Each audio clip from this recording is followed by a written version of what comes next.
existe el Ateneo, pero para quien no lo conozca, pues ya diré que es una institución que está trabajando en pro de la cultura, del debate, del pensamiento en la ciudad de Granada y haciéndolo extensivo a la propia provincia de Granada. Y bueno, nosotros tenemos se configuran una serie de secciones que tienen que ver con ámbitos del conocimiento y del saber distintos, y uno de ellos, en este caso, es el de educación, sociedad, educación y sociedad, que es una de las secciones. Y en esa sección tenemos un ciclo que ya vamos trabajando en los últimos años, que es la educación alemana. Consideramos que la educación es un factor esencial y fundamental en la sociedad y, por tanto, el Ateneo tiene que ocuparse de ello. Bien, el curso pasado nos aproximamos a temáticas más generales del ámbito educativo, ¿no? A cuestiones que tenían que ver con el tema de la reforma, con el tema de la innovación, con el tema de la formación del profesorado, es decir, en esa línea. Y este curso creímos procedente trabajar y pensar en aproximarnos a la realidad escolar del alumnado fundamentalmente. Entonces ya se han celebrado 2 mesas redondas anteriores. Una de ellas abordó la temática, el tema del asentismo y el abandono escolar temprano. Lo hicimos allí en Almanjaya, porque si queremos hacer un debate en torno a esas cuestiones que están ahí, que están en el funcionamiento del sistema educativo, había que irse a un espacio, a un lugar donde precisamente el asentismo y el abandono escolar está allí pues muy patente. La segunda mesa redonda, que se celebró hace poco más de un mes, fue la del acoso escolar. Es decir, el acoso escolar como un tema también recurrente que está ahí, que tiene una presencia notable en el ámbito educativo y en la sociedad. Habréis visto las noticias que generalmente suelen salir en prensa en momentos muy puntuales con ese alarmismo que suele aparecer. No es que el tema del acoso escolar sea una cuestión baladí, en absoluto. En los centros se está trabajando y se tiene muy en cuenta. Eso que no le quepa la menor duda a nadie. Pero el alarmismo que sale en la prensa a veces distorsiona un poco la realidad de lo que es realmente el acoso escolar. Si el acoso escolar lo trasladamos al uso de otro término que es violencia escolar, pues ya entenderemos que es muy fácil hacer y estigmatizar a la escuela pensando que es un foco de violencia. Y la escuela no es un foco de violencia, en todo caso es la sociedad. La escuela es un reflejo de la sociedad donde está situada. Las conductas del alumnado no son las conductas de violentos. Las conductas del alumnado son, a veces, reproducen modelos que están viendo en los entornos próximos y en los entornos más remotos. Lo que están viendo es la sociedad, cómo se conduce la sociedad. Entonces ellos lo que llevan allí son formas de relacionarse que lógicamente hay que atajar o que hay que ver que no son procedentes, pero que están ahí. Y el tema que nos ocupa hoy es el tema de la salud mental, infantil y juvenil. Es otro tema que está actualmente también, con una carga bastante informativa por parte de los medios de comunicación. Es una realidad que no podemos obviar tampoco.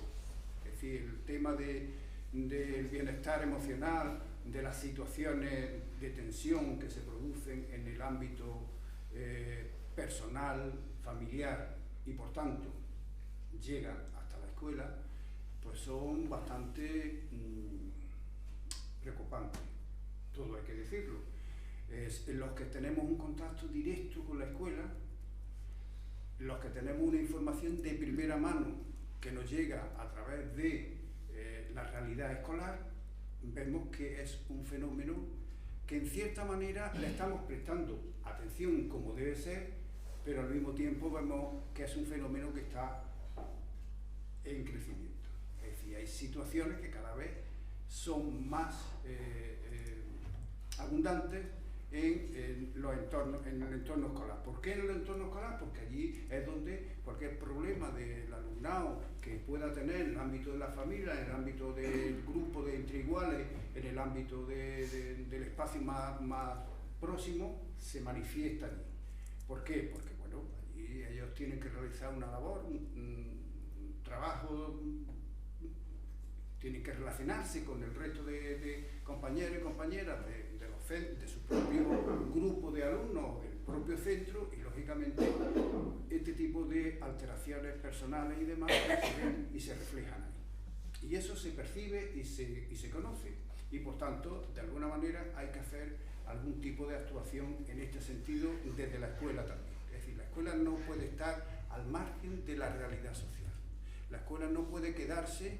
En algún momento se habló y se dijo que la escuela era solamente para enseñar, que solamente y para que los niños aprendieran, que no éramos psicólogos, que no éramos trabajadores sociales, que no éramos nada de eso. Eso se cundió fundamentalmente en los años 90, cuando parecía que esa realidad pues a los docentes no le afectaba en absoluto a su labor profesional, pero indudablemente eso no puede sostenerse, y hemos visto que no puede sostenerse así.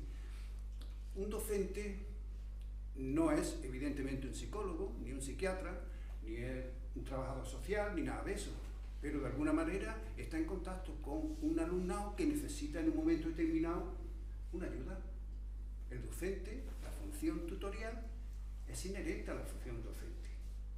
Un docente no puede pensar que yo voy y enseño mi materia, enseño los contenidos X y con eso he terminado mi labor. No, es que las personas que están allí contigo, compartiendo esos momentos, necesitan que tú los atiendas, que conozcas sus realidades personales, que de alguna manera ellos vean que pueden confiar en alguien. No vamos... Ahora, si necesitamos la ayuda, la asistencia de alguien más especializado, obviamente hay que recurrir a profesionales como los que nos acompañan en esta mesa, que ahora os voy a presentar. Por tanto, eso es importante, que eso también la escuela, de alguna manera, se atienda. En los últimos años, y sobre todo después de la pandemia, pues han ido dando pasos en ese sentido. Y la propia administración educativa ha buscado la manera de afrontar estos retos y estas situaciones. Lo más reciente y lo que hasta ahora tenemos, aparte de la normativa de ámbito mucho más general, que hace alusión a determinadas cuestiones que tienen que ver con el tema del bienestar emocional y demás, hay dos resoluciones que evidentemente son las que en cierta manera ya definen qué es lo que tiene que hacerse y cómo se tiene que organizar este tipo de actuaciones en los centros y desde los entes provinciales para atender también a los centros, ¿no? Y de los equipos especializados.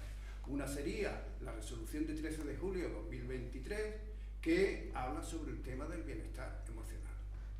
Y esa resolución ya configura, digamos, una toma de contacto y unas medidas con una serie de objetivos y demás, que yo no se los voy a leer, que están en la propia resolución, y que por tanto hay que tenerlo en cuenta. Son pasos que se han ido dando, como el de la resolución de 17 de octubre de 2023, que habla sobre el protocolo de conducta suicida y autolesiva. Por tanto, son cuestiones que están ahí, que las tenemos delante y que no podemos volver la cara. Tenemos que verlas, tenemos que ver la manera de cómo afrontarla, y la escuela es una realidad social que tiene que afrontarla, lo mismo que la realidad familiar o la realidad de un entorno más inmediato, que también tiene que afrontar este tipo de situaciones. No podemos dejar que una persona que necesita ayuda no se la prestemos. Bien, bueno, pues ese es un poco el contenido y la temática que hoy vamos a abordar en esta mesa redonda: la salud mental infantil y juvenil en el ámbito escolar. Para ello, pues yo, el Ateneo de Granada, hemos invitado a 3 especialistas. Generalmente el Ateneo de Granada no busca teóricos, personas teóricas que vengan a dictarnos o a darnos una conferencia, también, en algún momento cuando es pertinente, que vengan a hablarnos de algo que no lo viven de manera directa. Generalmente, y en educación, en este ciclo, ya me encargo yo de que las personas que vengan aquí y formen parte de la mesa sean personas que están a pie de obra, que están próximos a la realidad escolar. Para ello hemos invitado a Sara Jiménez, que no me confunda, Sara Jiménez Fernández, que es psiquiatra de la infancia y la adolescencia, bueno, está ahí en el cartel de la actividad, y que está trabajando en el Hospital Materno Infantil, en lo que se conoce como la UCMI. Eso es. Bien. Una persona que está en contacto directo con realidades y con personas jóvenes que le llegan allí y que de alguna manera pues tiene lógicamente que atender. Eso es. Noemí Sánchez Delgado, que es orientadora del IES Liberty de Atarfe. Y que, pues, ¿qué les voy a decir de un orientador o una orientadora? Ya dejaron de ser los pakistaníes que les decían en los años 90, ¿para qué están estos aquí? Decían, ¿para qué están los psicólogos o los pedagogos o los orientadores, en definitiva, aquí? No, ya se han dado cuenta en los centros, el profesorado se ha dado cuenta que son un apoyo muy, muy importante en todo esto, en las realidades que ellos viven con su alumnado. Entonces, bueno, ella está pues siempre abordando, tratando, conectando con el alumnado que le llega a su departamento de orientación. Y Rubén Jesús Llavero Delgado es orientador del programa de bienestar emocional de la Delegación de Educación. Como he dicho antes, una de las medidas que se adoptó fue la de crear unos equipos técnicos en las delegaciones provinciales para que atendieran las demandas que le hacían los centros docentes. De manera que en las situaciones donde el centro docente necesitara no ya la ayuda del orientador o la orientadora del centro o del equipo de orientación educativa, sino que necesitaran una ayuda mucho más especializada, pues eso se hace desde hace un par de años, está ahí en las delegaciones, empezó y bueno, pues desde ahí se le presta un servicio más especializado.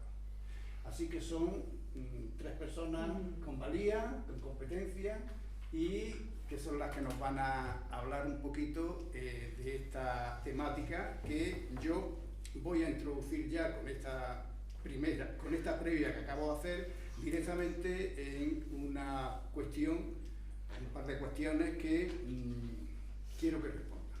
La salud mental en las sociedades modernas. Una aproximación a esa realidad social y una pregunta. ¿Es un tema de moda o es un problema de salud pública? Y empezamos por aquí. Vale. Igual, quien quiera romper el hielo. Yo ya me romper el hielo.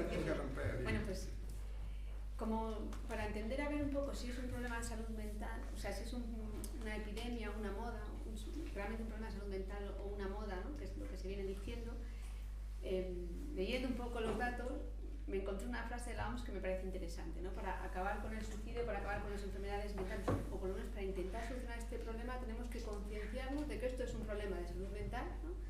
Y a partir de ahí quitar tabúes, o sea, que es un problema de salud pública, eso es inevitable pensar, ¿vale? Tenemos que contar algunos datos que el 20% de los jóvenes hoy en día tienen un trastorno mental. Es cierto que muchos de ellos son trastornos subsindrómicos, es decir, no son importantes y muchos de ellos van a resolverse espontáneamente, ¿no? Pero sí que hay un 13% de los jóvenes actualmente que tienen problemas de salud mental y además esos problemas son la segunda causa de discapacidad en el mundo. Estamos hablando de que hay niños actualmente, ¿no?, que tienen una discapacidad evidente solamente por un trastorno emocional, ¿no? Y no solo eso, es que los síntomas subsindrómicos en jóvenes también producen mucha discapacidad, alteran enormemente su rendimiento académico, tienen peor autoestima, se relacionan peor, tienen peor calidad de vida en general, tienen más problemas orgánicos, o sea que ya en sí podemos ver que esto es un problema real, ¿no? Por otro lado, tenemos que pensar que los problemas emocionales están asociados al suicidio. El suicidio se ha convertido en la segunda causa de muerte por detrás de los tumores en esta población. Y además el suicidio es lo que quitó más años de vida en el COVID, por encima del COVID en sí, ¿no? Se cree que se perdieron 60.000 años de vida durante la pandemia debido al COVID y debido al suicidio 80.000 años de vida. O sea que es un dato que me parece alarmante. Hablamos de 14 niños que se suicidaron en el 2020 frente a 7 el año anterior. O sea que estamos ante una circunstancia que nos tiene que hacer pensar y mucho. Y otro problema asociado es que la mayor parte de las enfermedades mentales aparecen en menores de 25 años, el 50% antes de los 18 años y un 35% antes de los 15 años. O sea, que la mayor parte de las enfermedades mentales graves, y entre ellas están los trastornos afectivos, porque son trastornos que se mantienen en el tiempo y cuya sintomatología no cede en el 50% de los casos, más allá de 2 años, aparecen en esos años tan decisivos, donde van a estar en la escuela y donde es clave para que se puedan desarrollar como personas. Entonces, como dice la OMS, lo primero es no hablar de moda, sino de un problema real. Bueno, no, el mío, Raúl, Rubén.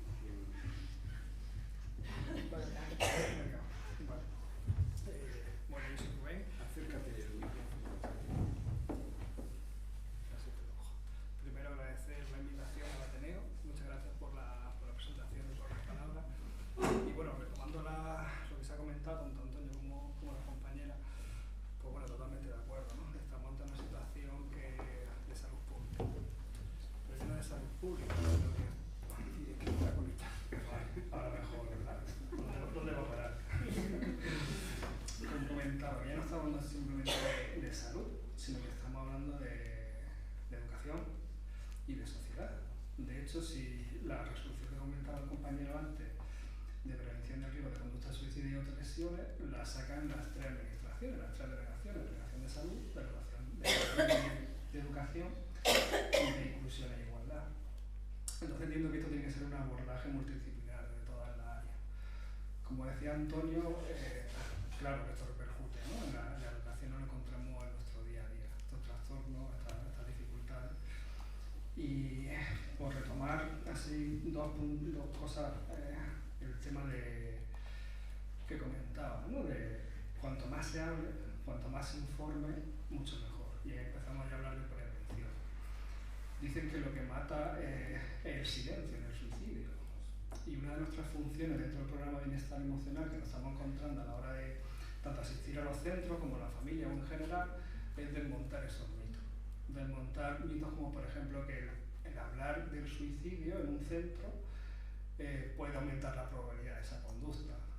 O que cuando alguien comete una autolesión, pues mejor eso no hablar, ¿no? Como esconderlo, ¿no? Pues eso, bueno, estamos trabajando en eso y en otras muchas situaciones relacionadas con esa temática.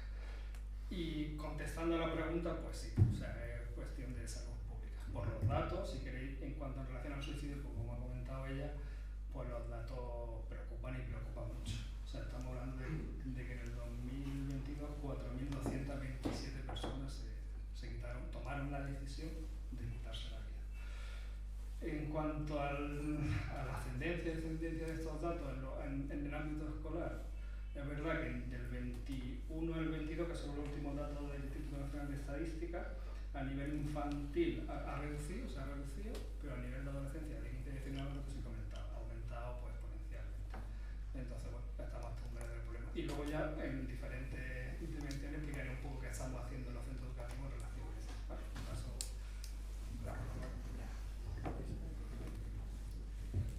Bueno, buenas tardes a todos. Bueno, yo de datos no voy a hablar porque ya están más que claros, ¿no? Es cierto que no es una moda, por supuesto que no. Creo que si hablamos de moda estamos banalizando mucho este tema, ¿no? Es cierto que cada vez se habla más porque yo creo que no depende tanto de la personalidad de un alumno el hecho de reconocer que tiene un problema de salud mental, sino que es cuando la capacidad que tiene uno de reconocer que tiene un problema y de pedir ayuda. Entonces, es verdad que nos están ayudando en cierto modo también aquellos personajes públicos que cada vez están hablando más de salud mental, como la gimnasta esta Simone Biles, esta chica que tuvo mucha repercusión de que abandonó unos Juegos Olímpicos por un problema de salud mental, Ricky Rubio y todos esos personajes públicos que pues, nuestro alumnado sigue y que, bueno, pues cada vez más se escucha la palabra salud mental y la importancia que tiene de cuidarnos.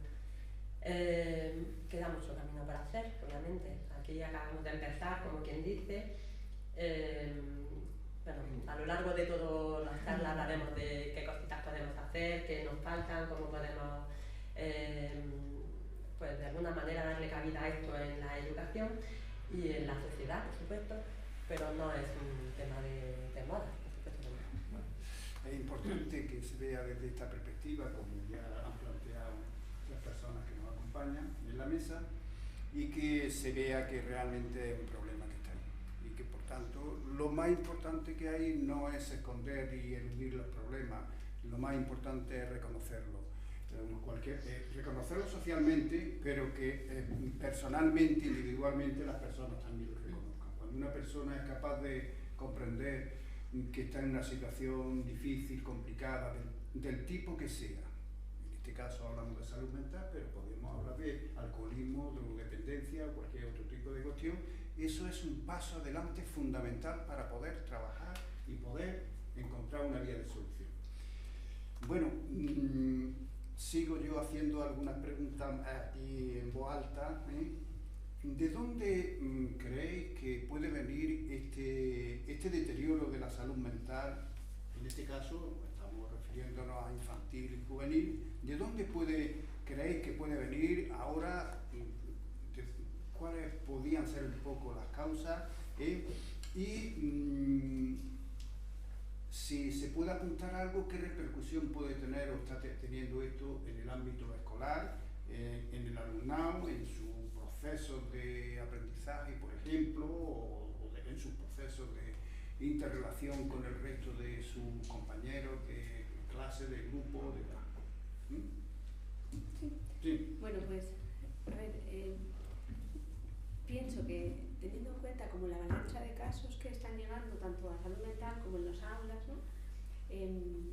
Tenemos evidentemente que pensar qué está pasando, ¿no? ¿Qué está pasando para que un montón de niños necesiten ayuda actualmente, ¿no? Entonces, la primera causa que se apunta, y esto lo decía César Arango hace poco, César Arango es un psiquiatra infantil como muy famoso en España, hablaba de, sobre todo, la detección precoz, ¿no? O sea, cada día se están diagnosticando más niños a edades más tempranas, y eso, a priori, es un dato que alarma, pero es algo bueno, ¿no? Y luego sí que es cierto que hay otra causa importante que son factores biológicos y socioculturales. O sea, tampoco nos tenemos que olvidar solamente de lo social, ¿no? Lo biológico es importante. Y lo biológico sobre todo es importante en tantísimos trastornos del neurodesarrollo como estamos viendo, ¿no? Tanto aumento de TDAH, de TEA, de trastornos de neurodesarrollo específico, trastornos de aprendizaje, ¿no? Y en esto de lo biológico hay dos causas fundamentales que están asociadas a nuestro tipo de vida. Una, por un lado, es lo que estamos expuestos. Es que estamos expuestos a un montón de sustancias, hoy en día podríamos decir tóxicas o contaminantes, que en la jerga científica se llaman disruptores metabólicos, ¿no? y neuroendocrinos. Y eso tiene mucha importancia porque al final confunden el funcionamiento de nuestras células, ¿no? Y ya se han asociado con mayor riesgo de cáncer, de obesidad y sobre todo de trastorno mental grave como es esquizofrenia y TDAH y TEA. ¿Vale? Y por otro lado también asociado a nuestro estilo de vida es que cada día tenemos hijos más tarde. Y eso también es un problema, ¿no? Es un problema porque hay mayor riesgo de acumular mutaciones genéticas que a priori no tienen significado cierto, pero que sí que se asocian con mayor riesgo en un sumatorio, ¿no? Cuanto más mutaciones de esas características tienes, hay un riesgo aditivo de tener un trastorno mental grave, ¿no? Como es en un modelo poligénico como son el TEA, la esquizofrenia, ¿no? Y eso es importante. Ya tradicionalmente sí hemos pensado siempre que esto se asocia sobre todo en mujeres, ¿no? Cuanto más mayor es la mujer, mayor riesgo de tener un hijo con una alteración, pero también pasa en hombres. Sobre todo es importante que nos empecemos a concienciar de esto porque los hombres no nacen con un número de gametos, ¿no? Como las mujeres, que desde que nacen tienen el mismo número de óvulos, sino que los hombres van multiplicando sus células germinales diariamente, ¿no? Entonces, conforme son más mayores hay mayor riesgo de acumular más mutaciones y conforme son más mayores sus mecanismos de reparación de ese ADN también está más alterado, ¿no? Entonces acumulamos ese riesgo. Y luego tenemos que hablar de los factores socioculturales. Yo no sé si hablar o os dejo, porque no me quiero yo como lanzar a la piscina, ¿no? Os dejo ahí, como hay un editorial de hace 3 meses solo, de María Luisa Lázaro, que es la expresidenta de la Asociación Española de Psiquiatría del Niño y Adolescente, que hace como un resumen buenísimo de todo esto, y ya luego ya vosotros, como si queréis, profundizáis, ¿vale? Sobre todo ella hace hincapié en que en los últimos 20 años ha habido un cambio muy importante en nuestro modo de vida, ¿no?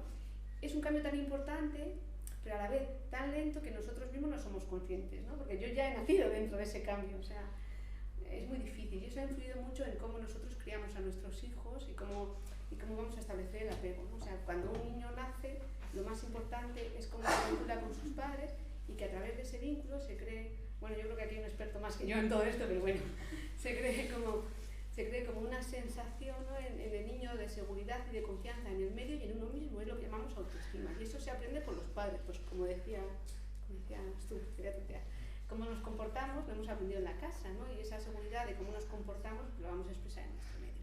Y actualmente la sociedad pues varía y hace que tengamos unos modos de relacionarnos distintos, podríamos decir patrones más inseguros, bien porque hay un exceso de protección y hace que los niños sean más dependientes en el fondo, porque llegan a la adolescencia sin una seguridad suficiente en sí mismos y la vida en sí se les hace más dura, ¿no? Y se les frustranante, o bien porque hay un déficit de atención y eso también da, o sea, los padres no pueden estar tan encima para satisfacer las necesidades emocionales de los hijos, eso también da un apego inseguro. Y luego pues están las otras variables, el internet, que podemos hablar del internet y de redes, de pornografía y del suicidio a tope, ¿no? La fragilidad de la sociedad, porque nos estamos exponiendo ante una situación de que no sabemos cuál va a ser nuestro trabajo, si vamos a tener, si no, las guerras, migraciones, y eso genera en los adolescentes mucho miedo y tienen que aprender a vivir con ese miedo, ¿no? Y sobre todo la desigualdad, el maltrato, el abuso, el 20% de los niños tienen algún tipo de abuso, el maltrato y las desigualdades sociales. Los hogares menos favorecidos económicamente pues tienen mayor riesgo de tener a los niños con problemas afectivos y eso es una realidad. Yo estoy de acuerdo con ella. Efectivamente sí que ha habido una evolución en la forma de educar a nuestros niños. Antes veíamos un montón de chicos en la calle. Los niños jugaban en la calle, los niños se peleaban en la calle y los niños arreglaban sus problemas en la calle, sin que hubiera ningún adulto que interfiriera en eso. Es decir, eso lo que hacían es que los niños aprendían a, tengo un problema, ¿cómo resuelvo mi problema? Y además cuando lo resolvían les generaba autoestima, porque he sido capaz de resolver mi problema o de resolver mi diferencia. ¿Qué ocurre? Pues que con los pasos de los años, que yo tampoco lo he vivido porque somos una quinta, ya somos las que hemos cambiado, ¿no? Es cierto que ya no hay tantos niños que juegan en la calle.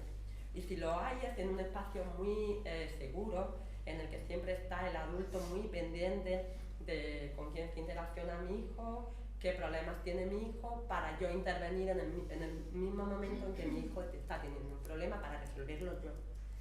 Luego por la tarde los chicos tienen muchas actividades extraescolares que además están dirigidas por adultos, por lo tanto no toman decisiones ellos propias de qué tengo que hacer, sino tienes que hacer esto, tienes que hacer esto, y el niño lo hace. Por lo tanto, ha llegado un momento de esa sobreprotección en el que no son capaces de resolver ningún problema. Cuando llegan al cole, ¿qué ocurre? Pues que luego tenemos a los papás y a las mamás diciendo, oye, que a mi niño le pasa esto, oye, ¿tú por qué te metes con mi niño? ¿Tú por qué le dices esto a mi hijo? Como si la próxima vez cojo... Y entonces, esto está generando en ellos una sobreprotección y una baja autoestima porque llega un momento en que ellos no saben resolver sus conflictos. Llegamos a la adolescencia y es una etapa tremendamente social en la que existe continuamente la comparación. ¿Qué ha ocurrido? Pues que la pandemia ha hecho mucha mella en eso, ¿no? Este desarrollo normativo de este alumnado en el que necesitan el contacto social sí que se vio mermada, ¿no? Yo creo que eso también ha influido mucho en los adolescentes que tenemos ahora mismo en los centros. Entonces, bueno, yo creo que lo que comentabas tú, la parte biológica y eso yo era más experta, pero la parte educativa creo que va un poco más en esa línea. Totalmente de acuerdo con la compañera. O sea, resumen que ha hecho la compañera, ¿no? De factores de riesgo a nivel individual, social, que poco más que añadir. Y a la hora de completar, pues también, por ejemplo, antes en lo que era una casa, era normal que se convivieran varias generaciones, ¿no? Estaba la madre, estaba la abuela, había una red de apoyo bastante grande, o sea, bastante mejor de la que normalmente ahora la sociedad existe. Ahora mismo, pues normalmente está el padre, la madre, normalmente con suerte los dos trabajan, la incorporación de la mujer, ¿no?, al mundo laboral, eso, bueno, también ha repercutido en eso lo que comentaba, ¿no?, en esos estilos de apego, en ese estilo de apego seguro, ese estilo de apego a lo mejor un poco más, o sea, más evitativo o incluso de sobreprotección, pues bueno, que genera al final esas consecuencias de lo que comentabas, de que no se exponen a la vida, no se exponen a ese jugar en la calle, a esa resolución de conflictos en el día a día. Eso no quiere decir que haya que dejar que se maten o que se estrellen, ¿no? Pero bueno, o sea, ahí se aprende, ¿no? Ahí te caes, te levantas y dices, bueno, pues aquí he aprendido algo. Totalmente de acuerdo en ese sentido. Y además, permíteme que... Sí, no, venga. El mensaje que estamos recibiendo, que los adolescentes están recibiendo, es que tenemos que tener éxito. Tenemos que tener éxito y si no lo vales, lo normal es tener éxito. Y si no tienes éxito, es tu culpa. Entonces eso genera en ellos el sentimiento también de culpabilidad, de decir, ¿y por qué me pasa a mí? Si es que solamente me pasa a mí. Entonces no nos preparan para el fracaso. Y lo que sí tenemos que tener claro es que generalmente nosotros tenemos unas expectativas de vida, unas metas, y generalmente no se cumplen, o si se cumplen en un porcentaje pequeñito, en todos los campos, ¿no? Cuando yo me casé digo, yo no me esperaba esto de un matrimonio, o cuando tienes hijos, pues yo pensaba que tener hijos era de esta manera, o sea, que, en distintas parcelas, de cierto modo, son fracasos porque tú te esperas unas expectativas, tú te generas unas expectativas que luego no lo son, y te genera mucha frustración y el alumnado no sabe gestionar la frustración. Entonces eso genera pues malestar, pensamientos de autolesiones generalmente, de depresión, de suicidio. Efectivamente. Exactamente. Es que esa es parte de la realidad que viven hoy los jóvenes, los niños y los adolescentes. Es una realidad que está ahí. No vamos a entrar en las redes sociales porque ahí es donde muchas de las expectativas de éxito están ahí. Los modelos que hoy siguen nuestros jóvenes y nuestros niños, porque los niños también cogen su iPad y cogen su móvil también ya a edades más tempranas, están viendo modelos que son los que les subyugan de alguna manera y les impelen a imitarlo. Cuando no alcanzan eso, porque lógicamente no lo vamos a alcanzar nadie, porque si no estamos un modelo allí que es un arquetipo de no sé cuánto, no lo vamos a alcanzar, a lo mejor no los estamos preparando para que tengan la capacidad crítica de decir, no, esto sí, esto no, o esto es algo que yo tampoco tengo yo por qué aspirar a eso, porque yo puedo tener otras metas que son más próximas, más a mí. Esta es la definición de autoestima, ¿no? La autoestima es estar en la realidad, en la realidad y sentirse cómodo, y sentirse a gusto, y eso se trae en la casa. Sí. Efectivamente. Habéis comentado de las madres, perdón por decir madres solamente porque también hay padres, pero realmente la experiencia de uno pues hace que, y las veces que yo he tenido que atender llamadas de personas que me han dicho que hay que ver el problema, que no están atendiéndolo en el centro, que es mi hijo, que mi hija, que allí no esto y tal, suelen ser madres. Y en muchas ocasiones, perdón por eso, no lo digo por si alguien piensa que es que los hombres, pero también, a lo mejor el padre está en un segundo plano y en algún momento interviene. Eso es yo en mi despacho, hablando, y escucho al padre intervenir en un segundo plano, pero a lo que voy, ¿cómo en esa especie de situación delicada, difícil, porque se le ha impuesto una sanción por haber cometido una falta contraria a las normas de convivencia, por alguna cuestión de eso, porque a lo mejor en vez de ha sido una semana, ha sido 5 días, ha así de no sé cuánto. Eso es que ha sido una cosa muy de hace muy pocos días. Estaban indignados y eso, y en muchas ocasiones las situaciones de conflicto y demás, estas personas, los progenitores, suelen trasladar sus frustraciones personales a la realidad de su hijo. Es decir, los hijos se convierten en el punto de tal donde yo recuerdo cuando yo estaba en la escuela, y alguna vez me lo han dicho, es que yo me acuerdo cuando estaba en la escuela y cuando se metían conmigo, y entonces automáticamente salen en defensa de su hijo por lo más insignificante en muchas ocasiones, pero claro, no se lo puedes decir, tienes que en cierta manera hacerle ver que bueno, que a veces los conflictos se resuelven entre los niños y no tenemos que pensar que le estamos quitando ni un ápice a la gravedad que pueda tener, ni de atención a un asunto o a un conflicto que pueda producirse en el ámbito escolar. No, el que se haya dicho que entonces, y yo como soy de otra generación que sí, que vivía en la calle, jugaba en la calle al fútbol y a lo que fuera, y a correr y a no sé cuánto, ese tipo de tensiones sí se producían en mí. Y yo lo he vivido. Y allí arreglábamos más de un asunto y luego te iba y bueno, ya hasta se acabó la historia. Bien. Bueno, eso es un poco tal, ¿no?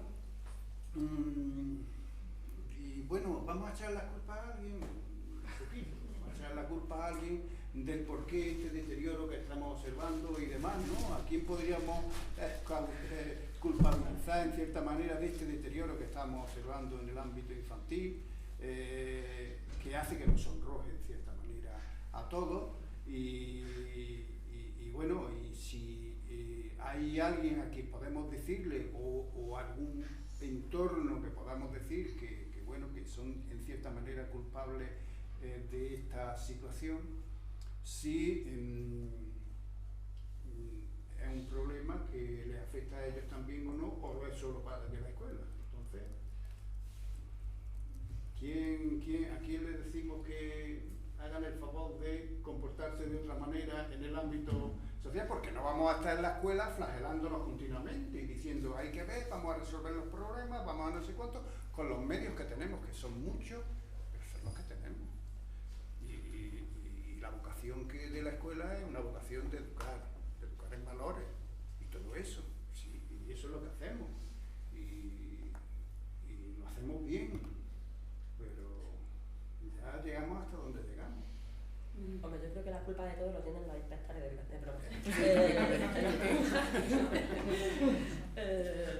yo creo que es un problema multifactorial. Está claro, aquí ni es de la escuela, ni es de la familia, ni es de la sociedad solo, de la parte política sola. Yo creo que aquí pues todo tiene su parte de responsabilidad. No vamos a hablar de culpa, pero sí de responsabilidad. Creo que todos tienen ahí algo que hay que intentar, pues, que todo mejore. Igual yo pensando en esta pregunta, es que nos pasó un poquito el guión previamente, ¿eh? Hay una trampa. Pensando en esta pregunta decía, no es tanto buscar culpables, porque ya hemos hablado de factores, sino quizá decir, nos sonroja a todos porque no somos capaces de ponernos de acuerdo. O sea, es cierto que como cada uno miramos la figura desde un ángulo distinto, pues tenemos visiones y modelos de entendimiento, ¿no? Y de comprensión y de trabajo como muy distintos, y a veces que nos pongamos todos de acuerdo pues hace que estallemos, ¿no? Hay unas líneas como que están poco definidas y es muy difícil saber a quién pertenece, y al final pues es como es de uno o de otro, y ni educación solo podrá resolverlo, ni salud solo, ni justicia, ni social, ¿no? O sea, yo creo que nos sonroja a todos porque... Pero si observáis bien, cuando salen las noticias en los periódicos, en la prensa, en la televisión, generalmente todo se focaliza en la escuela. Y automáticamente se están solicitando recursos para la escuela, recursos personales, humanos, especialistas y demás, que me parece muy bien. Yo no voy a decir que no, pero es que eso es lo que ocurre. Y nadie asume la parte o la parcela de culpa que pueda tener. Ahora estamos hablando de salud mental y de ese deterioro que se produce en personas, en mentes que están en formación, en proceso de formación. No es que nuestras mentes ya de los que estamos aquí ya estén sólidamente formadas, porque también tenemos nuestros altibajos, pero en el caso caso de los niños y de los adolescentes, pues mucho más acentuado. Entonces, que no haya nadie por ahí también que diga, oye, ¿qué podemos hacer nosotros desde los medios de comunicación? ¿Qué podemos hacer nosotros que somos administradores de redes o de lo que sea o de tal? ¿Qué podemos hacer nosotros desde el punto que somos publicistas o que a través del marketing o a través de no sé qué? ¿Qué podemos hacer? Entonces, yo creo que llega el momento en el que hay que decir a los que están fuera de la escuela, oye, ¿y vosotros qué? Sí, porque además finalmente se ha puesto mucho el foco en la educación, pero en todo, ¿no? Que si el acoso escolar, la culpa de los maestros, de los profesores, porque no hacen nada. Que el director no ha abierto protocolo porque es que no hace nada. Es que continuamente es la escuela la culpable de todo. La escuela se ha convertido en un espacio de guardería. Y entonces hay que reflexionar un poco en esto. A lo mejor lo que hay que cambiar es un poco el sistema laboral, que facilitar más conciliación familiar, que no hay. Entonces, claro, ¿cómo me voy a quedar yo al cargo? Están los papás y las mamás diciendo, por favor, que se abra el colegio hasta el 15 de julio. Y están los niños ya el 15 de mayo, el 15 de octubre están ya los niños que quieren terminar. Están deseando irse de vacaciones y están las papás pidiendo más tiempo. ¿Por qué? Yo lo entiendo, porque es que yo estoy trabajando y ¿qué hago con mi niño? ¿Qué hago con mi niña? Pues a lo mejor hay que reflexionar también sobre esto, porque efectivamente, como bien has dicho, Sara, es muy importante el vínculo que se establece en la familia.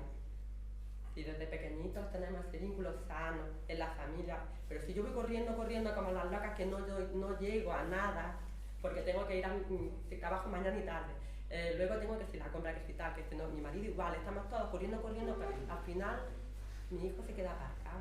¿Y dónde se queda aparcado? Pues en las actividades extraescolares, que tenemos millones de actividades extraescolares, buscamos campamentos de verano y no tenemos ese momento de calidad de interacción con nuestros niños y nuestras niñas. Entonces, sí, yo creo que estamos estancados en el universo de Internet. Claro, yo creo que eso es importante. Primero lo que estamos hablando, que esto es multifactorial. O sea, que esto la responsabilidad creo que es de todos. Ya, o sea, de nivel político, porque no son los políticos los que ponen encima de la mesa las diferentes políticas a nivel de salud, a nivel de educación, a nivel de servicios. ¿Puede acercarse? Sí, perdón. Comentaba que sí, que es multifactorial y que la responsabilidad creo que es de todo. Cada uno tiene que asumir su parte. Tanto medios de comunicación, que es verdad que son sensacionalistas, solo buscan el conflicto y ahí es donde se retroalimentan. Un poquito aterrizando en el tema a nivel social, estamos en una sociedad capitalista. Aquí el que no produce no vale, el que no cumple los cánones, como estamos diciendo, el que no es feliz, el que no responde a las situaciones se da por, ¿no? como que se aparta. Y es una presión para los chavales muy fuerte. Todos los temas de redes sociales, que claro que está ahí. O sea, lo que les llega a ellos, lo que comentábamos antes, tienes que ser como una persona pues, que tiene un cuerpo modélico, que tiene un cuerpo normativo y tienes que hacer esto, y aunque te pasa algo siempre tienes que estar feliz, ¿no? Te pasa algo muy grave. Y eso pues claro, genera una presión y unas consecuencias bastante complicadas de llevar a cabo. Yo creo que por ahí pueden ir varias situaciones. Y también concretando, también hay estudios, he intentado buscar así estudios que relacionan, por ejemplo, los trastornos los TCA, los trastornos de conducta alimenticia, con redes sociales, y lo dicen bien claro, que cuanto más consumo de redes sociales, es un factor de riesgo para esos trastornos. No quiere decir que se vayan a producir, pero sí es un factor de riesgo. ¿Por qué? Porque te estás comparando. Hay una comparación normalmente con cuerpos que no son reales. O sea, son cuerpos que son a lo mejor de modelos o de deportistas que se dedican 24 horas a esculpir su cuerpo. Y eso en la sociedad normal, pues cuando tienes que ir a clases, cuando tienes que ir a extraescolares, cuando eres madre, padre, pues eso no es la realidad. Bueno, pues yo creo que ha llegado el momento, aunque nos queda todavía una cosilla pendiente, pero ahora ya tenemos que abrir un poco el debate porque no vamos a monopolizar la palabra, ¿no? claro. Lo vamos a abrir a las personas que nos acompañan esta tarde aquí. José Manuel. El tema es muy interesante, muy complejo, pero también creo yo que lo que se está planteando debería dar pie a que luego viéramos soluciones, que es de lo que se trata, sobre todo, no solamente de diagnosticar diagnosticar los males, sino ver soluciones. Y ahí yo tengo serias dudas sobre que este país y nuestros políticos y nuestros dirigentes sean conscientes de lo que realmente está detrás de, o debería hacerse para resolver un problema tan grave. No un problema solo de los padres, no un problema solo de los centros, es un problema de todo un debate social de cómo podemos colaborar todos los sectores, empezando por la administración, para cada uno desde su punto de vista fortalecer a las nuevas generaciones. No se trata solamente de aprender, se trata de convivir y de sacar conclusiones y fortalecimiento de pequeños fracasos, de medianos fracasos, de grandes fracasos, sin que haya frustraciones. Evidentemente, con el proteccionismo que se deriva de una sociedad donde realmente de lo que se trata es de triunfar, de ser un ganador, de no ser un perdedor, de tener una figura atractiva, de ser fuerte, de ser líder. Las personas que no son líderes ya saben que lo van a pasar mal, porque este gallito que luego a lo mejor muchas veces es un pésimo alumno, pero que deslumbra a las chicas, por ejemplo, en muchas ocasiones. Es curioso porque eso yo lo he visto bastantes veces en mi etapa de docente. Es cierto, en Atarfe, donde fui profesor de 8 años, en el Delivery de Atarfe.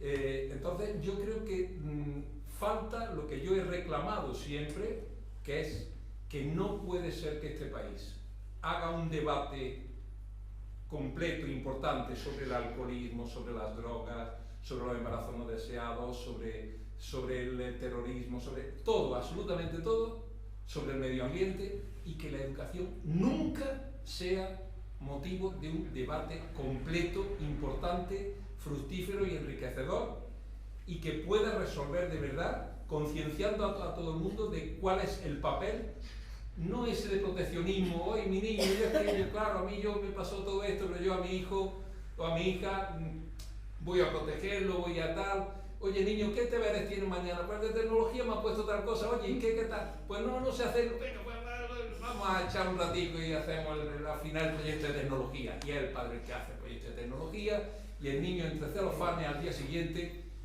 empiezan ahí los problemas, ¿verdad? De no dominar o de saberse que no está a la altura de las circunstancias en relación con el listillo del grupo, ¿verdad? Que es el que va marcando el paso.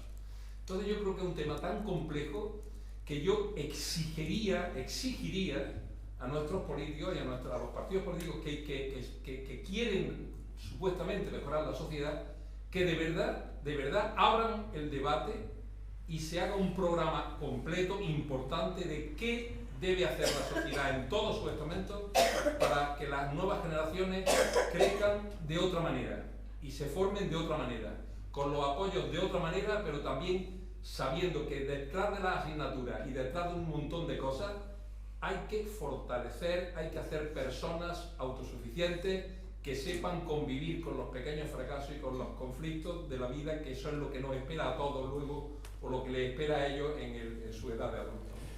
Muy bien, porque ya nos ha abierto el tercer parte del bloque. Exactamente, las soluciones. Totalmente de acuerdo. ¿Puedo intervenir antes yo? Sí, sí. Yo voy a contar como una experiencia personal. Nosotros hace unos 12 años, perdón con la mascarilla, pero que estoy resfriado y no quiero contagiado. Montamos alrededor del aula de convivencia un programa de atención emocional a los alumnos que funciona muy bien en un centro que tenga como unos 550, 600 como mucho, porque depende del conocimiento de las personas, ¿no? Esa experiencia funcionó bastante bien. Cuando si alguna vez queréis, Antonio tiene mi teléfono, yo la puedo contar porque la he contado alguna vez, creo ahí en frente de arquitectura técnica, que hay un centro de orientadores laborales, me parece, me pidió que la contara, y algunos lo están aplicando. Y entonces, en ese caso, yo contaba con recursos del ayuntamiento, de juventud, de todo, de salud mental. Yo me puse en contacto con ellos, digo, porque tengo alumnos que están teniendo síntomas de que tienen algún trastorno significativo. Están alrededor de los 14, 15 años, y nunca me permitieron que yo los derivara directamente a ellos. Tenían que ir al médico de cabecera. Y ahí se perdían. Porque ellos ya no van a ir al médico de cabecera. Digo, si yo los llevo a consulta por la mañana o por la tarde, cuando sea, se podría ver hasta que antes de que estos seres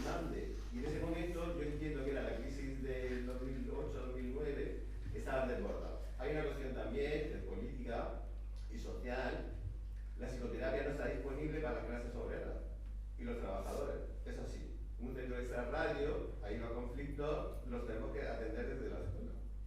¿Se puede hacer? Sí, se pueden hacer bastantes cosas. Se puede atender emocionalmente porque somos adultos organizados. Muchos de nuestros alumnos ahí no tienen la experiencia de tener adultos organizados encauzándolos. No lo tienen. Entonces, sentarte con ellos, ver exactamente cuál es su proyecto vital alrededor también de la educación, ¿no? ¿Qué quieres hacer? ¿Cuáles son sus condiciones de partida, sobre todo personales y familiares? E intentar encauzar eso, habitualmente funciona. No hace falta tampoco hacer mucho más, no puedes acompañarnos, no somos terapia, pero sí que somos un referente. Entonces, pues es una experiencia muy compleja porque lleva muchas intervenciones. Y otra cosa que quería comentaros es que ya en ese momento había un problema grave que, sobre todo a los más pequeños, se le está vendiendo como marihuana una cosa que es un producto totalmente distinto, que es un potenciado, que es un producto transgénico, que se vuelve muy violento en muchos casos y que ya en la experiencia de Colorado, en Estados Unidos, detectaron que gente que tenía problemas mentales alargados los afloraba y que luego es muy difícil de arreglar. Entonces creo que no se es consciente cuando se habla de marihuana que hay lo que es lo de los hippies y tal y lo que le están vendiendo a los pequeños, porque es por donde empiezan hoy día. Entonces hay un factor de desencadenante de enfermedades mentales que está alrededor de ese consumo que yo no veo información en los medios de comunicación acá diciendo a la gente, no todos igual. Bueno, solamente eso. Vale. Bien, vamos a contestar, muy por parte, ¿vale? Que si no, no nos da. Respondo al compañero. Toda la razón del mundo, estoy contigo. O sea, hace falta ese debate y ese, por parte de todos los políticos, independientemente del partido que sea, de sentarse y hacer un debate. Dicho esto, se están haciendo cosas. Por ejemplo, un ejemplo está aquí sentado. Programa de bienestar emocional. Eso hace 2 años no estaba. Esto no quiere decir que quede muchísimo camino por hacer, pero muchísimo. Pero ya incluso me retraigo antes del programa de bienestar emocional. Los orientadores y orientadoras en los centros siempre han trabajado los factores de protección relacionados con salud mental. Estamos hablando de habilidades sociales, resolución de conflictos, de inteligencia emocional. Eso se está haciendo. ¿Queda muchísimo trabajo? Por supuesto. Pero a mí el simple hecho de que 3 delegaciones se hayan puesto de acuerdo para establecer un programa y sacar adelante un protocolo, que parece que no, pero el protocolo está teniendo sus frutos, sobre todo en la detección. Los centros, una de las funciones principales de los centros educativos es la detección de esas señales de alerta, ya no hablamos de suicidio, sino de trastornos mentales, lo que estamos hablando aquí. Se está dando formación por parte de los CEP, de los centros de formación del profesorado, se está dando esa formación a los coordinadores de bienestar emocional, pero bueno, a ver qué tienen que estar pendientes, esas señales de alerta. Se establecen equipos de acompañamiento en los centros, bueno, para esa toma de decisiones, para que no sea en un momento dado un tutor, un orientador sola la que tiene que tomar decisiones. Equipo de acompañamiento que establece como una enfermedad de referencia, orientador, tutor, una persona que me ha gustado mucho que metan en el protocolo, que es la persona de vínculo con el alumno-alumna. No tiene que ser tutor, orientador, orientadora. La persona que más vínculo tiene con ese alumno-alumna está también ese equipo de acompañamiento, bueno, para hacer esa detección y establecer las medidas. La enfermedad de referencia, por supuesto, está en mucha coordinación con salud. Es verdad lo que dice también el compañero, ¿no? que hace falta más recursos, que la salud a nivel de educación, a nivel de todo, porque las citas, ¿verdad? Que muchas veces no tienen la frecuencia, a lo mejor que debería. Pero bueno, eso creo que... Fíjate que pienso que en esto que estamos hablando, ¿sí? Sin querer, os estáis autoinculpando de que estamos hablando de educación, cuando realmente también quizá se nos están olvidando todos los programas de atención al que no ha nacido todavía, claro. A los padres en el momento de la concepción. Claro, estoy viendo lo que hacemos desde que ya se está haciendo educación. Que al final te echas el problema encima, que es una parte vuestra, en general, una parte vuestra, otra parte nuestra, como dice el compañero, de salud mental, y luego que no se nos olvide también que todo lo que es atención en la primera infancia, en la parentalidad positiva y en crear una relación ya desde que van a concebir, ¿no? Es que eso tiene que hacerse en primaria y desde servicios sociales, que es que justicia, servicios sociales y comunitarios tienen que intervenir, porque si no se nos queda cojo. Estamos salud y educación aquí echando pulsos y no depende todo de nosotros. Sí, por lo menos el protocolo de prevención sí está. Lo que está claro es que no podemos depender de la educación cada 4 años. La educación de nuestro hijo no cambia, no debería de cambiar cada 4 años. Por eso es importante que esté un sistema educativo para 20 años, pero hay que hacer las programaciones cada 3. Estamos perdiendo el esfuerzo en hacer papeles en lugar de dedicarnos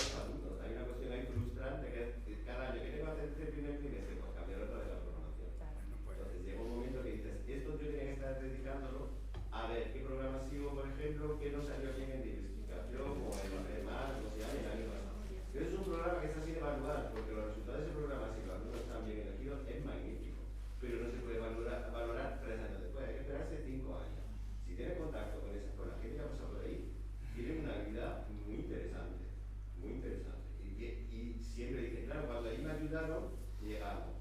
Entonces, creo que no se valora socialmente ese programa por los resultados que luego obtiene, digamos, a la larga, ¿no? Se valora quizá, pues no han terminado el FP o han hecho esto y tal, pero si haces un seguimiento del alumnado y han estado bien elegidos, es decir, coinciden con lo que es la idea de ese apoyo, funciona muy bien.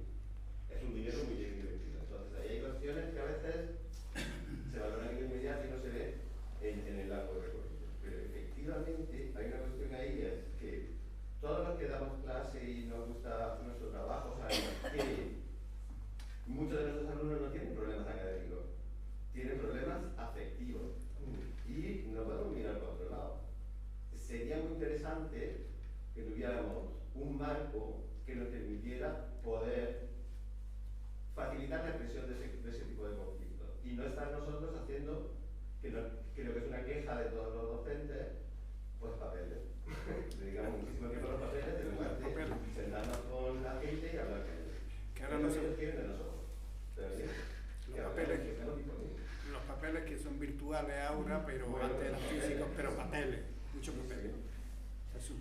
Lo primero, daros las gracias,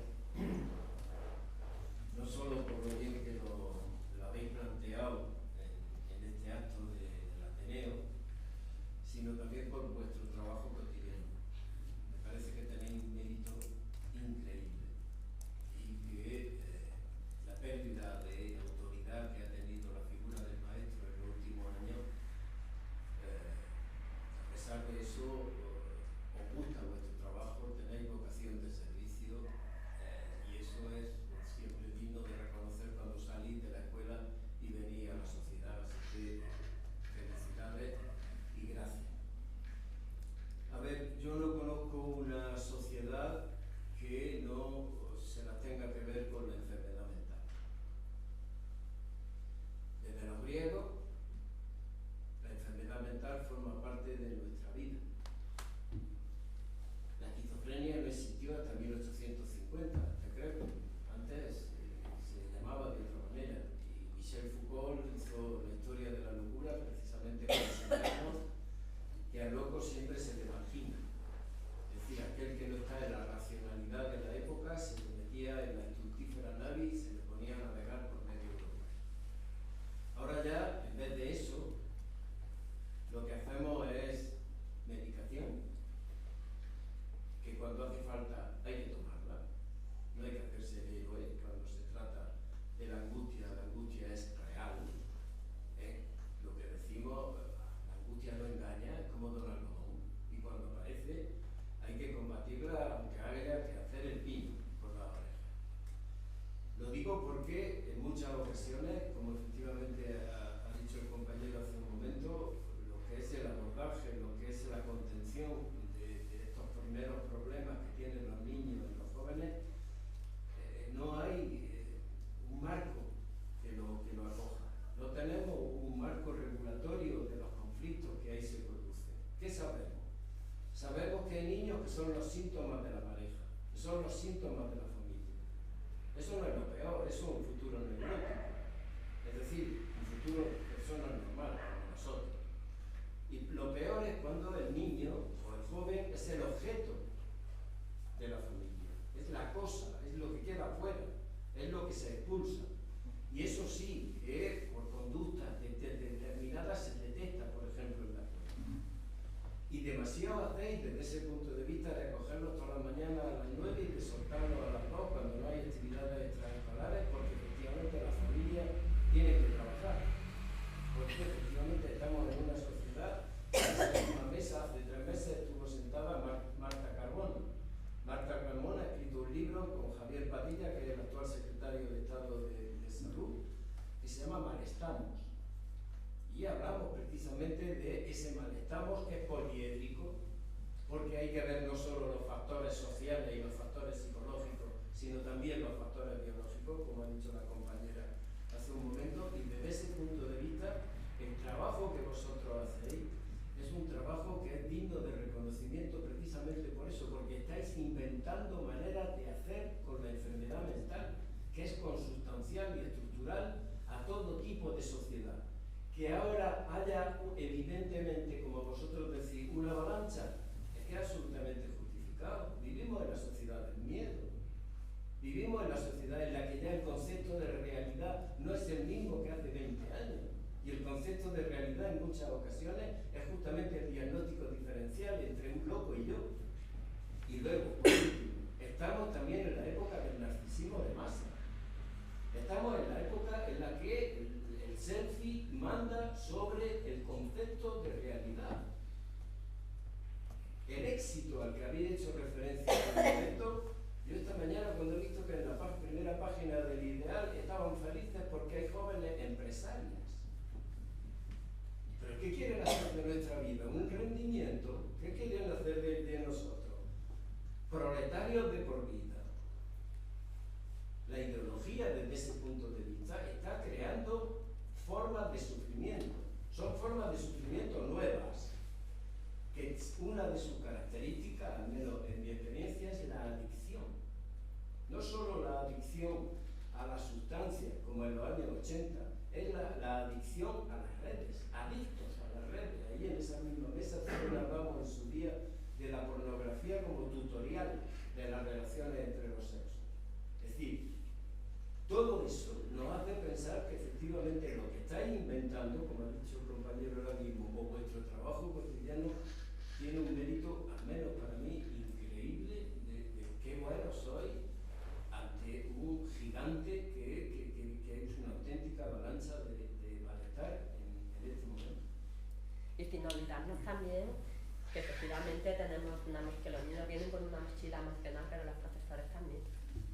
Bueno, los profesores cuando vamos a los centros vamos con nuestra mochila emocional. Si hablo de los profesores, lo primero que os digo es el 30% de vuestro trabajo está dedicado a engordar la burocracia. El 30% de vuestro tiempo es para hacer papeles. ¿Solo el 30?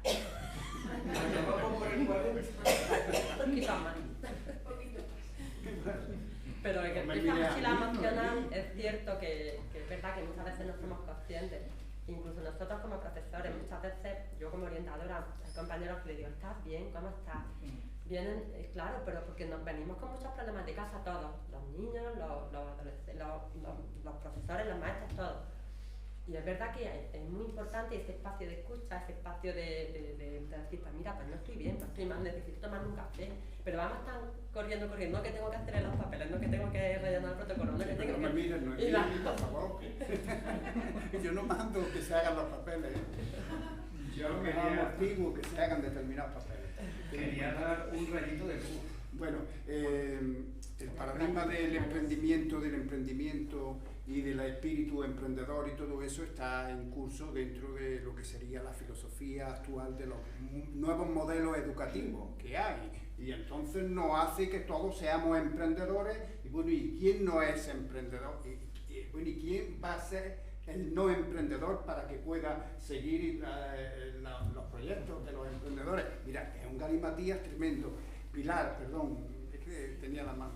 Bueno, yo primero también agradeceros, me parece súper interesante este debate que estamos teniendo esta tarde, que es un verdadero problema que tenemos, pero que también a veces deberíamos, a ver, el adolescente es adolescente, ¿vale?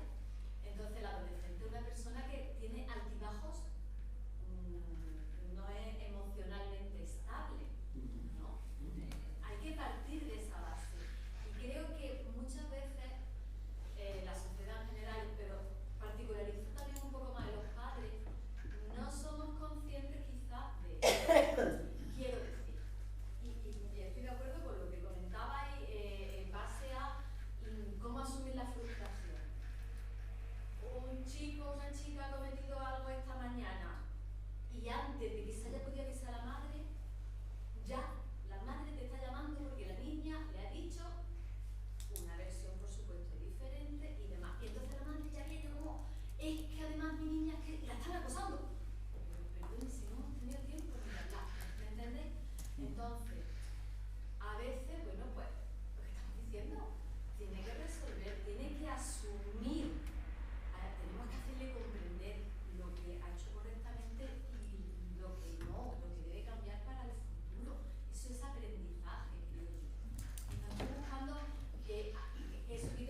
tomo palabra y ya si queréis luego decir algo, porque hay tres...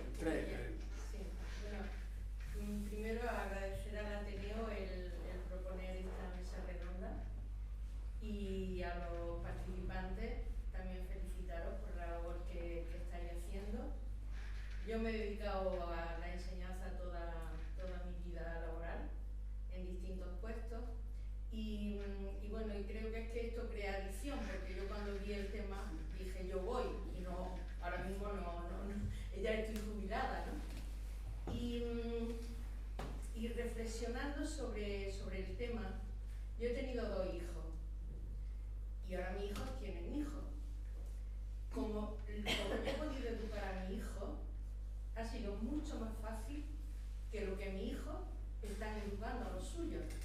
Con lo cual, pienso que hay mucho avance en medicina, en tecnología, bueno, en un montón de campos. Pero en esto hemos avanzado muy poco.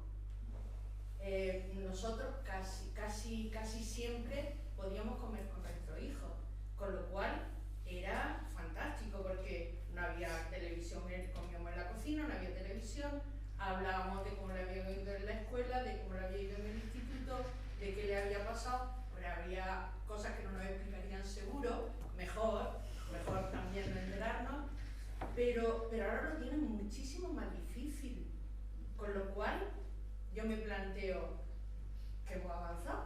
O sea, si yo he podido educar a mi hijo con mucha más facilidad, con muchísima más conciliación laboral, y ahora mis hijos se ven y se las desean, es que vamos como para atrás, con lo cual las generaciones estas nuevas generaciones están como para no tener esa salud mental que tuvieron las anteriores. Y a mí esto me preocupa mucho, porque yo oigo hoy, por ejemplo, ¿no? Ampliación del horario de ocio. Yo digo, ¿y ese camarero, esa cocinera, esa camarera, ese jefe que vuelva a su casa a las 3 de la mañana, aunque al día siguiente se lo dejen libre, pero al día siguiente a su hijo no los va a ver? En los centros comerciales, a mí me da cuando veo que los padres al centro comercial, porque allí lo tienen todo, ¿no? Las palomitas, para saltar, y digo, realmente estamos muy preocupados por esta salud mental de nuestros niños y de nuestros jóvenes, pero la sociedad, el montaje que tenemos a nivel social va en otra línea, no va por ahí. Yo siempre lo pensaba cuando estaba trabajando, ¿no? Esa necesidad de éxito, la sensación de fracaso que generan los niños y en las niñas es terrible. Y una cosa que yo siempre luché es dignificar la formación profesional. O sea, que no todo el mundo tiene que hacer el bachillerato para ser médico, para ser arquitecto. No, hay cosas mucho más importantes en la vida, que ser una persona feliz, capaz de ganarse para poder vivir y ser autónomo, y todos los trabajos son dignos. Entonces todo esto, por un lado está lo que pensamos, por otro lado está el que no. El niño tiene que tener éxito, el niño tiene que no, pues ya está, por frustración, depresión y la autoestima por los suelos, con lo cual yo digo, pero vamos a ver, pero que no podemos, o sea, que no puede ser. Que esto, o tenemos que movilizarnos, tenemos que hacer algo para que estos padres, estas familias, porque muchos de estos trastornos en el ámbito familiar, si es que no los ven algunos a sus padres, si es que los abuelos recogen a los niños, llevan a los niños, les dan de comer a los niños, casi los bañan, y a las 8 de la tarde llega el padre y la madre fundidos. ¿Qué hacen? ¿Qué les van a contar esos niños de lo que han vivido a lo largo del día? No es posible. Entonces, lo que habéis hablado, ¿no? Que yo estoy totalmente de acuerdo con vosotras, ¿no? Y contigo, que son muchos campos los que hay que se tienen que poner, no sé. Bueno, yo suprimiría la palabra éxito de las leyes de reforma educativa, de todas las leyes orgánicas, la suprimiría y decir, Juan, fuera la palabra éxito. Tiene unas connotaciones de otras características, de otra ideología y demás, que tiene que ver con este neocapitalismo que nos asedia y que nos obliga a movernos de una manera exacerbada buscando el consumo, en fin, el éxito. El éxito es una cosa muy relativa. No, me callo yo, que hay otra palabra pedida. ¿Usted? Bueno, sí, es que hay dos palabras pedidas, aquí una detrás de... Sí. Yo quería pedir la palabra. Perdonad que no... Porque hizo Amargo de un comentario y se quedó cortado, entonces quisiera esperar a que él lo comentara y si no, pues lo digo yo. Bueno, yo quisiera manifestar con todo mi respeto absoluto y cariño hacia la señorita Sara una queja respecto del título. Yo pondría ahí la juventud en el ámbito escolar. ¿Por qué? Porque la salud mental es una disruptora dentro del ámbito escolar. Los críos son críos y el concepto de los adultos nos lleva a pensar de que la actitud que tienen los críos son actitudes patológicas y no son críos. El hecho de tener que meter ya lo que es la sanidad dentro de un ámbito escolar, cosa que me parece todo lo que se ha mantenido aquí, el 99% ha sido relacionado con la educación y la cultura. Pero me parece un disruptor dentro de lo que es la educación, el meter la salud mental. La salud mental es algo más. La salud mental, vista desde el punto de vista psiquiátrico, conlleva una integración de la medicación. Y la medicación siempre es iatrogénica, y más a organismos que están empezando a crecer, que no tienen ni una formación intelectual ni cerebral adecuada. Y ya de por sí ya se le empiezan a meter cantidad de medicación que le va a crear una alteración emocional y una falta de reconocimiento de la realidad. Y posiblemente se haga dependiente y posiblemente también por decirlo así, un pequeño desgraciado. Gracias. Bien. Bueno, ya la última palabra que había pedido. Yo quería comentar un par de cosillas. Por un lado, el hecho de cuando habéis planteado un poco las responsabilidades, culpabilidades, por qué hemos llegado a esta situación, pues al hilo de lo que comentaba el compañero respecto a un amplio debate político que aunara un poco los esfuerzos por consumar una educación más a largo plazo y no como estamos instalando el cortoplacismo muchas veces como instrumento político.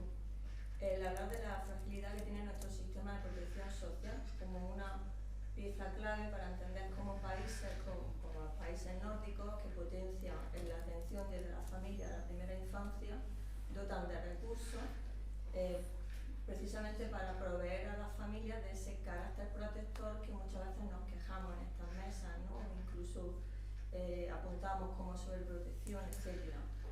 Entonces, por un lado, como hoy en día también se está hablando tanto de la parentalidad positiva como algo que antes implícitamente a nuestras generaciones anteriores tenía como dado, ¿no? Nadie se planteaba, lo estaba haciendo mal, lo estaba haciendo peor. Y bueno, también como reflexión a todo lo que se está hablando, porque en esta mesa me ha gustado mucho la orientación que ha tenido la compañera Sara, el tema de la falta de coordinación real entre los sistemas sanitarios, educativos y servicios sociales como pilar básico para atender este tipo de problemáticas. Pues muchas veces en servicios sociales lo que nos viene es el rebote de no tengo un recurso, tengo un diagnóstico, tengo un problema, ¿qué haces con esta niña en este pueblo que tiene? Y muchas veces no hay recursos para atender determinadas problemáticas, ¿no? Entonces eso nos tiene que hacer repensar muchas veces esa coordinación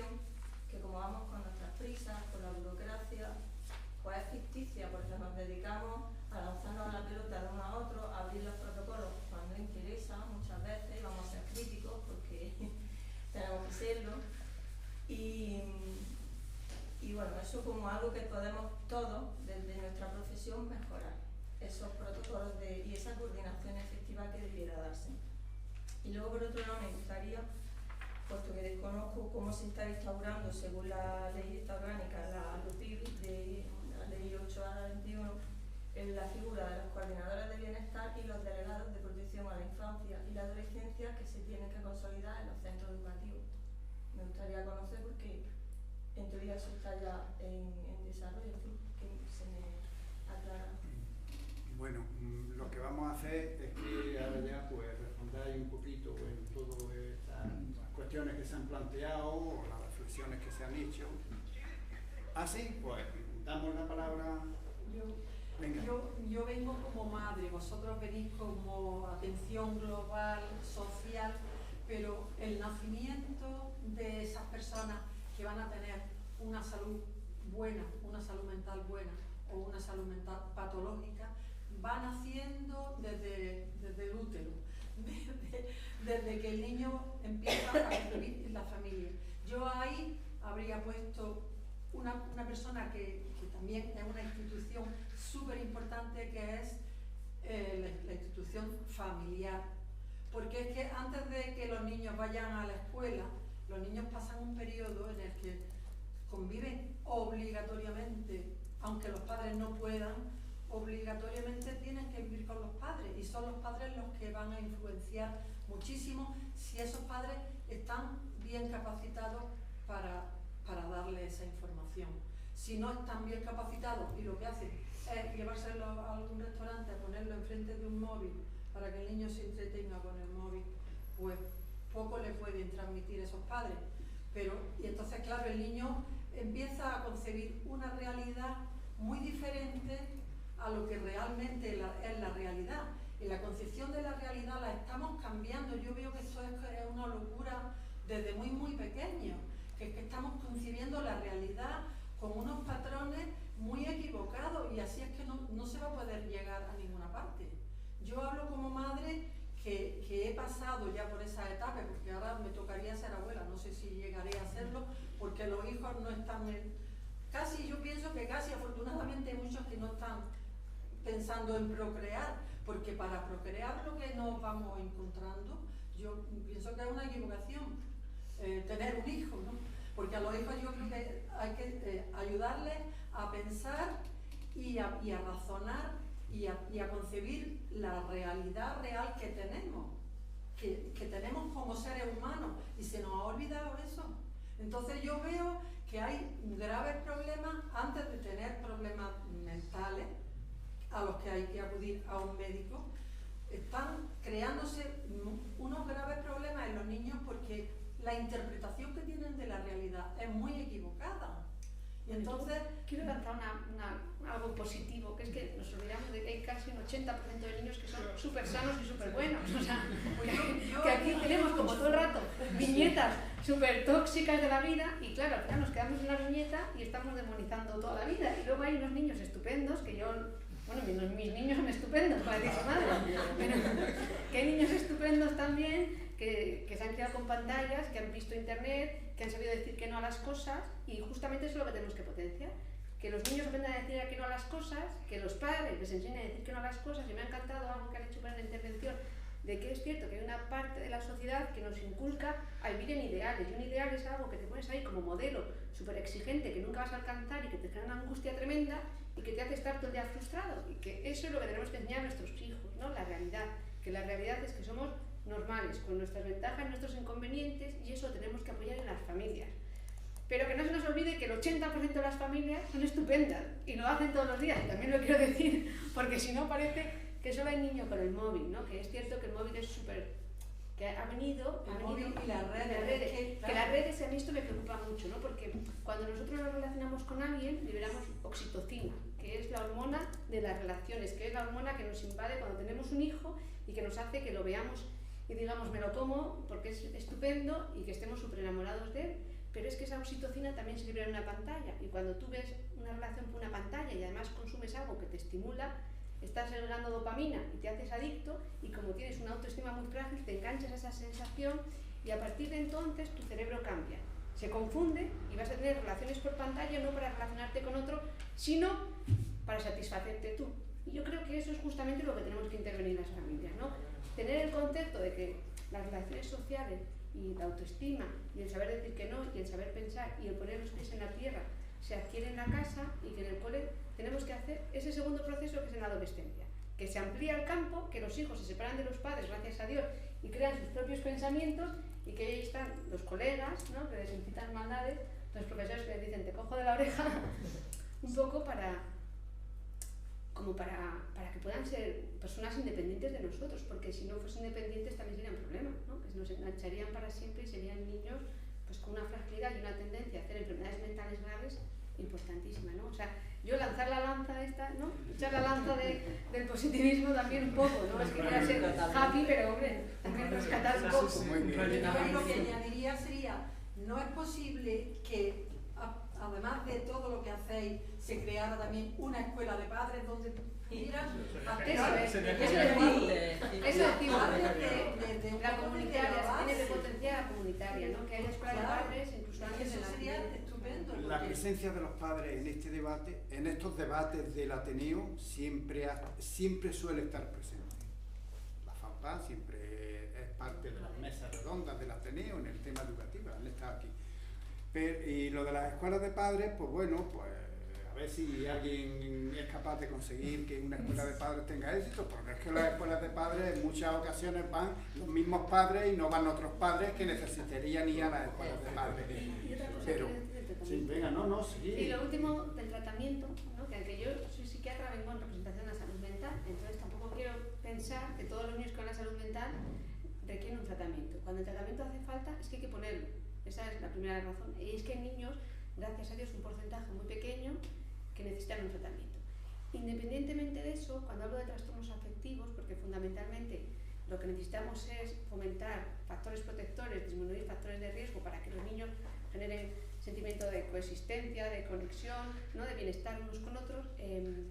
Cuando, a pesar de todo eso, los niños tienen problemas afectivos, no estoy hablando de que hay una enfermedad mental en sí. Hay un síntoma, que puede ser un trastorno clínico o puede ser un problema psicosocial grave. Entonces, como problema psicosocial grave, habrá que atenderlo desde salud mental y probablemente su intervención más efectiva será la intervención psicológica. Y no vamos a olvidar de que en Andalucía hay 3 psicólogos por cada 100.000 habitantes y en Navarra hay 10, o sea, eso tampoco lo vamos a perder de vista.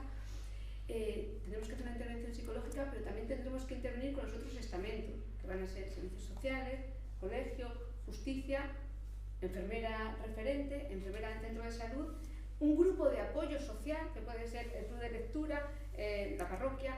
O sea, que a veces no solamente el problema grave afectivo se resuelve en salud mental, sino que necesitamos una red amplia, lo que se llama activos en salud mental, que incluye toda la comunidad, incluida la familia. Bueno, pues todo lo que acabo de decir, no me voy a repetir.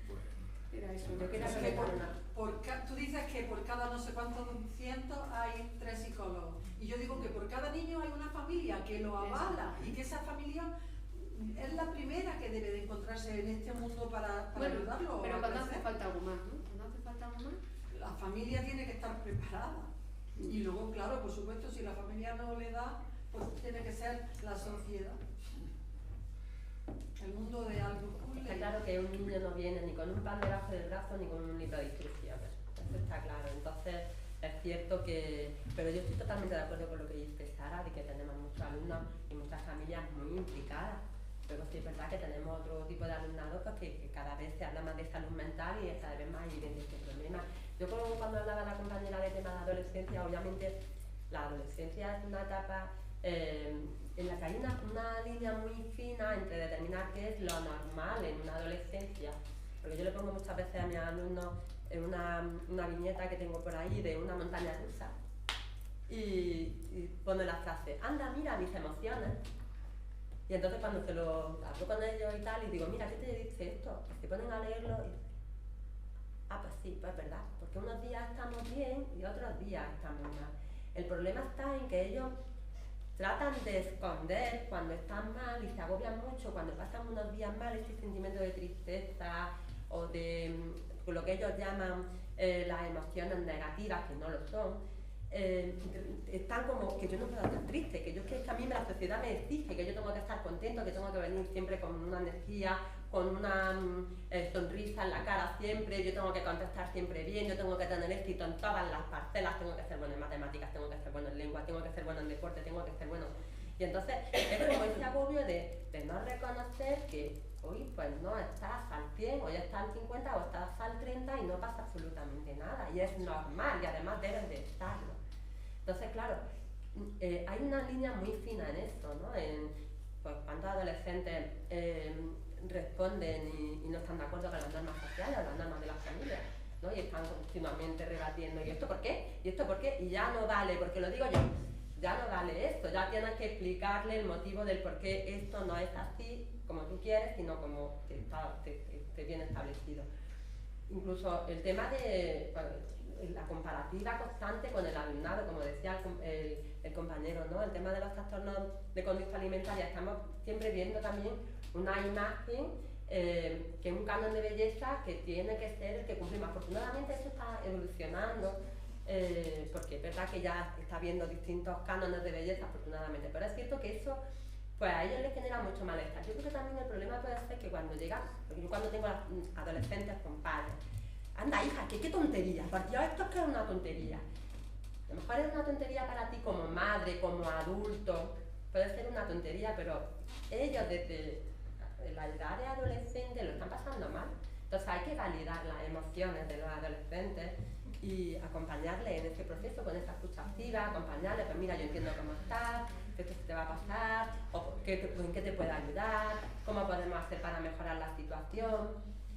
Y muchas veces incluso los mismos padres están negando todas esas emociones porque quieren que sus hijos estén bien y no les den problemas. Entonces es que es un montón de... ¿Cuándo pasamos la línea? Que no solo porque no les den problemas, es que ellos no pueden tolerar exactamente. No pueden contener la emoción. Exactamente. Entonces, ¿cuál es el paso? ¿Cómo pasamos ya cuando sea algo más patológico? Pues cuando ya está interfiriendo ya de manera constante en su propia vida, ¿no? En el día a día, en las relaciones con los demás, en las relaciones con uno mismo. Entonces ahí sí que es verdad que estamos hablando de algo patológico, pero obviamente un niño que te pone a llorar de repente, un niño que viene y que te grita, un niño que tiene un ataque de ansiedad en un momento dado, pues, es propio de la edad. Todos hemos pasado por los adolescentes y cómo estábamos. Es que, entonces, bueno, es verdad que... Está bien, está bien. La sociedad de la felicidad, ¿no? Y la felicidad a veces enlatada que se compra en un supermercado y que está en lata de conservas, ¿no? Esa es un poco la diferencia de eso. Y a los jóvenes se les vende eso. Sí, ser felices. Intentar responder a las diferentes preguntas que se han realizado. En cuanto a la compañera, ¿no? El tema de burocracia y falta de recursos, totalmente de acuerdo. Creo que en todos los ámbitos, a nivel de salud, a nivel de educación, pues bueno, ahí se están haciendo cosas, pero faltan recursos y la burocracia es verdad que es una piedrecita. Nosotros desde el programa de bienestar lo cuidamos, lo intentamos cuidar. Hay unas cosas que por protocolo se tienen que hacer, pero intentamos que los documentos siempre sean los más fáciles posibles. De hecho, el plan individualizado lo hemos adaptado al que nos venía en la guía y lo hemos hecho rellenable, hemos puesto todas las opciones simplemente para intentar facilitar ese rellenar. Se agradece eso. Muchas gracias. Lo intentamos. Eso también quería aludir, ¿no? Luego a nuestra responsabilidad individual como persona y como trabajadores.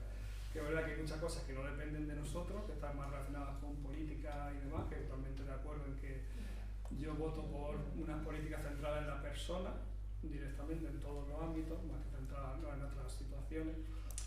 Pero luego está nuestra responsabilidad, por ejemplo, que decía la familia, ¿no? Y ahí, o sea, totalmente de acuerdo con las compañeras. Lo normal es que estén bien, o sea, es que estén bien y que las cosas funcionen. Por ejemplo, en cuanto a los móviles y las pantallas, el problema no es el móvil o la pantalla. La pantalla y el móvil es una herramienta. De hecho, los últimos estudios, salió una revisión bibliográfica de 2000 y pico estudios, 2023, en los efectos adversos de la pantalla y había efectos contradictorios. Pongo un ejemplo, en relación con la alfabetización. Uso de pantalla cuando no hay un adulto que está dirigiendo esa interacciona negativamente. Va a tener más problemas a la hora de la alfabetización. interacción. Si hay un adulto que es responsable de esa interacción, que está con el niño o con la niña, mejora, ¿vale? Luego también hay cosas que también se relacionan en el aumento creo que un 20% con estado de ánimo depresivo. Bueno, pero que el problema es cómo se utiliza ese recurso. No sé si, ¿vale? Más que el móvil. El móvil es una herramienta, como puede ser un martillo. Es verdad que en la sociedad en la que estamos, hay que tener mucho cuidado, lo que dice la compañera. Hay que tener mucho cuidado porque es que se nos va de las manos. Y ahí apelo a la responsabilidad de cada uno de formarse, de intentar esas mochilas, ¿no? También, esas mochilas que tenemos también a nivel emocional nuestra, pues bueno, tenemos que ir trabajando también eso. Y una lanza a favor de la chavalería, nuestros jóvenes, porque, o sea, yo estoy dando ahora muchos talleres de inteligencia emocional y sí veo, a la hora de esa expresión emocional, por ejemplo, una cosa muy concreta, del día a día de mi trabajo. Yo hay momentos a la hora de gestión emocional que pregunto, ¿quién de aquí ha pedido ayuda profesional? ¿Quién de aquí ha ido al psicólogo? ¿Vale? Yo lo he mal, yo estoy en terapia, y normalmente no tienen ninguna dificultad en reconocerlo y en hablar de ello. Yo creo que esa pregunta la hacemos hace 20 años en mi clase. Yo cuando tenía la edad, yo no le pongo ni de coña, o sea, son como... Entonces, bueno, son cosas que están ahí.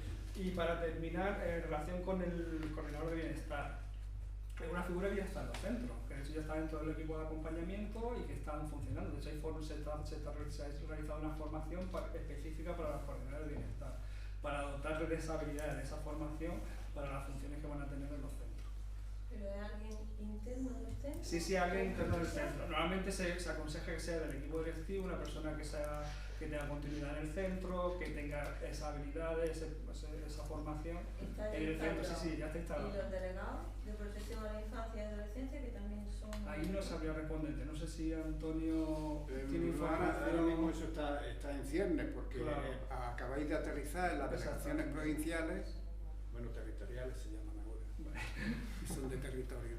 Y bueno, ya es un paso adelante. Totalmente, muy importante, eso hay que decirlo, ¿no? Hasta ahora no había en los equipos técnicos de coordinación pedagógica, no estaba la figura del gabinete, el grupo que está ahí de bienestar emocional. Bueno, yo no soy el que tengo que poner o quitar puestos de trabajo, ni figuras, ni especialistas, ni nada, ¿no? Yo digo como en mi ámbito profesional. Pero sí es verdad que cuando se necesitan personas especializadas o especialistas en determinados ámbitos de la atención y al alumnado y a las situaciones que se van planteando y que todos las constatamos y las vemos, pues que conviene que las administraciones vayan dotando de ese personal. Tuvimos la pandemia nos marcó una pauta, nos dijo, hace falta una enfermera de referencia, una enfermería de referencia. Bueno, pues la había. Cuando se veían los temas de COVID que había y demás, pues se consultaba a esa persona y entonces había una coordinación con salud y había equipos que se coordinaban. Bueno, pues en esa línea es la que tenemos que seguir adelante. Ya la última parte de nuestro debate estaba en torno a qué esperanza hay, que se puede. Bueno, pues sí, vamos a pensar que este tipo de alternativas y soluciones pues, son las que nos pueden permitir ir dando pasos en ese sentido de atención al alumnado.